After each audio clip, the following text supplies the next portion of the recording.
বন্ধুরা চলো কাজিরাঙ্গা ঘুরে আসি। চলে এলাম একটা লং ভিডিও নিয়ে আমাদের অরণ্য প্রেমিকদের জন্য, যারা অভয়ারণ্যের প্রতি অনুরাগী তাদের জন্য এই ভিডিও। কাজিরাঙ্গা জাতীয় উদ্যান ভারতের অন্যতম গর্ব।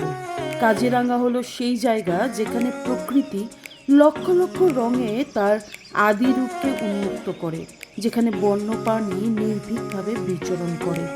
কাজিরাঙ্গা জাতীয় উদ্যান ভারতের আসাম রাজ্যের গোলাঘাট ও নগাঁও জেলায় অবস্থিত একটি ইউনেস্কো বিশ্ব ঐতিহ্যবাহী স্থান। এটি বিশ্বের একশৃঙ্গ গন্ডারের বৃহত্তম আবাসস্থল এবং এখানে বেঙ্গল টাইগারের ঘনত্ব অনেক বেশি। কাজিরাঙ্গা জাতীয় উদ্যানের প্রধান ভিজিটিং জোনগুলো হলো কোহরা, বুড়া পাহাড়, আগানাতুলি। কোহরা সেন্ট্রাল জোন হলো সবচেয়ে প্রিয় এবং জনপ্রিয় সহজলভ্য জোন, যেখানে জিপ ও হাতি সাফারি করা যায়। এই অভয়ারণ্য পরিদর্শনের সেরা সময় হলো নভেম্বর থেকে এপ্রিলের মধ্যে। এই সময়ে আবহাওয়া মনোরম থাকে এবং জিপ বা হাতির পিঠে চড়ে বন্যপ্রাণী সাফারি উপভোগ করার জন্য উপযুক্ত সময়। মে মাসের মাঝামাঝি থেকে অক্টোবর পর্যন্ত বর্ষার কারণে পার্কটি পর্যটকদের জন্য বন্ধ থাকে। প্রতিটি জোনের জন্য আলাদা সাফারি পারমিট প্রয়োজন হয়। কাজিরাঙ্গা জাতীয় উদ্যানের আকর্ষণীয় দৃশ্য অ্যাডেনিক সৌন্দর্যের একটি অন্তর্দৃষ্টি প্রদান করে। অস্পৃশ্য প্রাকৃতিক সৌন্দর্য আমাদের সম্মোহিত করে। মুক্ত মনে বিচরণ করছে কাজিরাঙ্গার বন্যজন্তু। কাজিরাঙ্গা জাতীয় উদ্যানে ভ্রমণে অংশ নিতে জিপসি সাফারি হলো এক রোমাঞ্চকর অভিজ্ঞতা।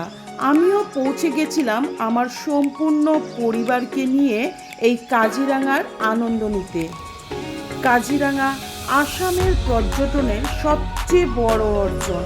লম্বা ঘাস, শক্তিশালী ব্রহ্মপুত্র নদীর অদ্ভুত তীর, আপনার সামনে একশৃঙ্গ গন্ডারের খাবার আকর্ষণ, সুন্দর সমভূমি, ঘন বন এবং গ্রীষ্মমণ্ডলীয় গাছপালা সব কিছুই এখানে রয়েছে।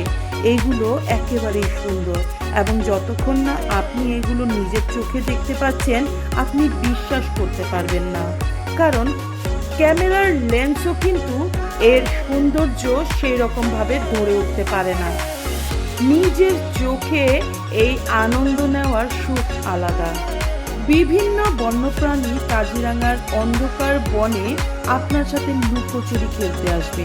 তারা যখন কথা বলে তখন তাদের কিচিরমিচির মাঝে মাঝে আপনার আত্মার গভীর নীরবতার উপর শোনা যায়। এটি কাজিরাঙ্গা জাতীয় উদ্যানের শীর্ষ আকর্ষণগুলির মধ্যে একটি। এই যাত্রায় বাইনাকুলার কিন্তু একটি বিশেষ অঙ্গ। দূরবীন দিয়ে দূরের থেকে বন্যপ্রাণী পর্যবেক্ষণ করতে অনেক ভালো লাগে। কাজিরাঙ্গা ভ্রমণের অ্যাডভেঞ্চার, উত্তেজনা, আনন্দের এক নতুন মাত্রা পেয়েছিল। ঋতুর উপর নির্ভর করে একশৃঙ্গ গন্ডার, হাতি, বাঘ এবং বিভিন্ন ধরনের পরিযায়ী পাখি দেখতে পাওয়া যায়। গাইডের মতে এই পরিযায়ী পাখিটা স্পেন থেকে এসেছে। দেখতে পেলাম অদ্ভুত সুন্দর রঙের নীলকণ্ঠ পাখিটি। শুনেছি ঈগল পাখিরা বিভিন্ন শব্দ ব্যবহার করে একে অপরের সাথে যোগাযোগ করে। গাইডের মতে এটি একটি লিজার্ড, বেঙ্গল মনিটর লিজার্ড। চুপচাপ বসে আমাদেরকে দেখছিল, নাকি আমরা তাকে দেখছিলাম।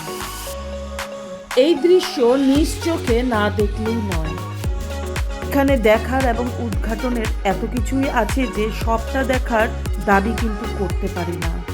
যেখানে মানুষের কোলাহল নেই, যেখানে পাখির গান এবং নদীর কলতান মিশে যায় বাতাসের সুরে, সেখানেই প্রকৃতি তার আসল রূপে বিরাজ করে। পরিবারের সাথে কাটানো চিরস্মরণীয় স্মৃতি একটা বুকে গেঁথে নিলাম।